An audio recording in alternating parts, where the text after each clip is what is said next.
রাজ্যের স্বাস্থ্য ব্যবস্থা দুরবস্থা এবং নিয়োগ প্রক্রিয়ায় অনিয়মের অভিযোগে আগরতলার গুর্খাবস্তিস্থিত স্বাস্থ্য দপ্তরে ডেপুটেশন জমা দিয়েছে 4 বামপন্থী সংগঠন এসএফআই, টিএসইউ, ডিওয়াইএফআই এবং টিওয়াইএফ।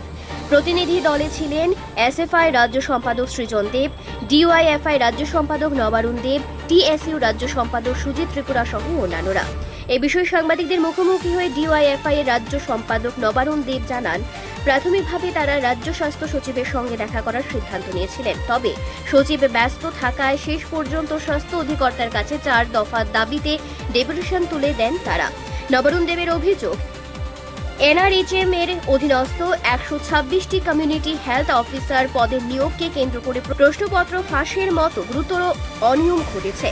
তাই এই স্বচ্ছতাহীন নিয়োগ প্রক্রিয়া অবিলম্বে বাতিল করে নতুন করে স্বচ্ছতার সঙ্গে নিয়োগের ব্যবস্থা করার দাবি জানান তিনি। এছাড়া নিয়োগ সংক্রান্ত প্রশ্নপত্র ফাঁসের অভিযোগে নিরপেক্ষ ও দ্রুত তদন্ত দাবি করা হয়েছে। দ্বিতীয়ত, সফেদের মাধ্যমে রাজ্য সরকারের কোনো বিভাগে পরীক্ষা এবং ইন্টারভিউ নেওয়ার প্রক্রিয়া চিরতরে বন্ধ করার দাবি জানানো হয়। তৃতীয়ত, জিবিপি এবং আইজিএম হাসপাতাল থেকে শুরু করে রাজ্যের জেলা ও মহকুমা হাসপাতালগুলোতে ডাক্তার, নার্স এবং স্বাস্থ্যকর্মীর তীব্র সংকট তৈরি হয়েছে। পর্যাপ্ত পরিকাঠামো না থাকায় সাধারণ মানুষকে অতি প্রয়োজনীয় সিরিঞ্জ এবং ওষুধও বাজার থেকে কিনে আনতে হচ্ছে। এই ভেঙে পড়া পরিকাঠামো দ্রুত সংস্কার এবং শূন্য পদে দ্রুত নিয়োগের দাবি তুলেছেন তিনি। ছাত্র যুব নেতাদের আশা, স্বাস্থ্য অধিকর্তা তাদের এই 4 দফা দাবি অবিলম্বে মুখ্যমন্ত্রী, স্বাস্থ্য সচিব এবং সংশ্লিষ্ট দপ্তরের শীর্ষ আধিকারিকদের কাছে পৌঁছে দিয়ে প্রয়োজনীয় পদক্ষেপ গ্রহণ করবেন। আমরা বামপন্থী 4টি ছাত্র যুব সংগঠন এসএফআই, টিএসইউ, ডিএফ এবং টিএফ আমরা স্বাস্থ্য অধিকর্তার সঙ্গে ডেপুটেশনে মিলিত হতে এসেছি।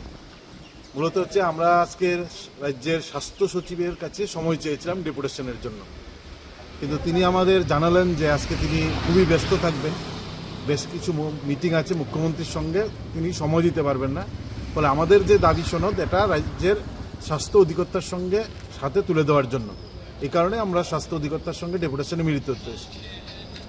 আমরা যে কারণে এসেছি, এই সময়ের আমরা দেখছি যে এনআরএইচএম এর কমিউনিটি হেলথ অফিসার এটাও কন্ট্রাকচুয়াল 126টা পোস্টের নিয়োগ সংক্রান্ত বিষয়ে গোটা রাজ্যে একটা তোলপাড় হয়েছে। সরাসরি যারা কর্মপ্রার্থী বেকার তারা অভিযোগ তুলছেন যে পরীক্ষার আগেই প্রশ্নপত্র ফাঁস হয়েছে এবং তারা সুনির্দিষ্টভাবে দেখিয়েছেন কিভাবে প্রশ্নপত্র ফাঁস হয়েছে। পরীক্ষার রেজাল্ট যা বেরিয়েছে সেই রেজাল্টেও তার কিছু সংশয় সেখানে স্পষ্ট হয়েছে।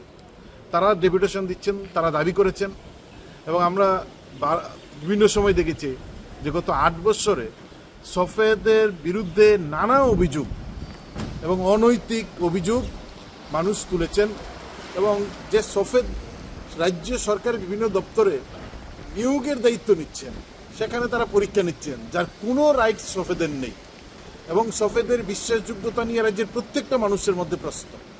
আর এই সফেদকে রাজ্য সরকার বিভিন্ন ইন্টারভিউর জন্য ব্যবহার করছেন, আর এই সুযোগে সফেদ নানাভাবে মানুষকে বঞ্চিত করছেন এবং নানা অপকর্মই সফেদ সংগঠিত করছেন। আমরা এই প্রশ্নের অধিকর্তার মাধ্যমে রাজ্যের মুখ্যমন্ত্রী, যিনি স্বাস্থ্যমন্ত্রীও বটে, রাজ্যের স্বাস্থ্য সচিব এবং সঙ্গে সঙ্গে এনআরএইচএম এর ডাইরেক্টর যিনি আছেন ওনার কাছে আমরা বার্তা দিতে এসেছি যে এই যে 126টা পোস্টে মানে এটাও কন্ট্রাকচুয়াল নিয়োগ, সেখানে যে ইন্টারভিউ নিয়েছেন, পরীক্ষা রেজাল্ট হয়েছে, এই গোটা নিয়োগ প্রক্রিয়া বাতিল করতে হবে। 2 নম্বর হচ্ছে যে প্রশ্ন ফাঁসের কথা তারা পরীক্ষার্থীরা এখানে উত্থাপন করেছেন, তারা তথ্যভিত্তিক সেই কথা উত্থাপন করেছেন, এই ঘটনার তদন্ত করতে হবে। 3 নম্বর দাবি হচ্ছে যে আমাদের রাজ্যের এই সফেদের মাধ্যমে ইন্টারভিউ নিয়ে সরকারি দপ্তরে নিয়োগ এটা সম্পূর্ণভাবে বন্ধ করতে হবে, যার কোনো বিশ্বাসযোগ্যতা নাই, যার এই পরীক্ষা নেওয়ার মতন কোনো ধরনের এরকম বিষয় নেই তার সঙ্গে যুক্ত। কিন্তু সরকারি দপ্তরে যে দপ্তর নিয়োগ করবেন সেই দপ্তর ইন্টারভিউ নিতে পারেন, জেআরবিটি আছে জেআরবিটির মাধ্যমে ইন্টারভিউ নিতে পারেন, সফেদকে দিয়ে কেন পরীক্ষা নেওয়াচ্ছেন? তার মধ্যে স্পষ্ট হচ্ছে সরকারও, শাসক দলও চাইছেন সফেদকে ব্যবহার করে একটা অপকর্ম সেখানে সংগঠিত করা।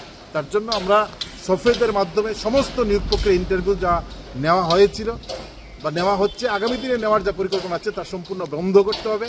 সফেদের মাধ্যমে ইন্টারভিউ নেওয়া যাবে না যে পরীক্ষা নেওয়া হয়েছিল তা সম্পূর্ণ বাতিল করে নতুন করে নিতে হবে।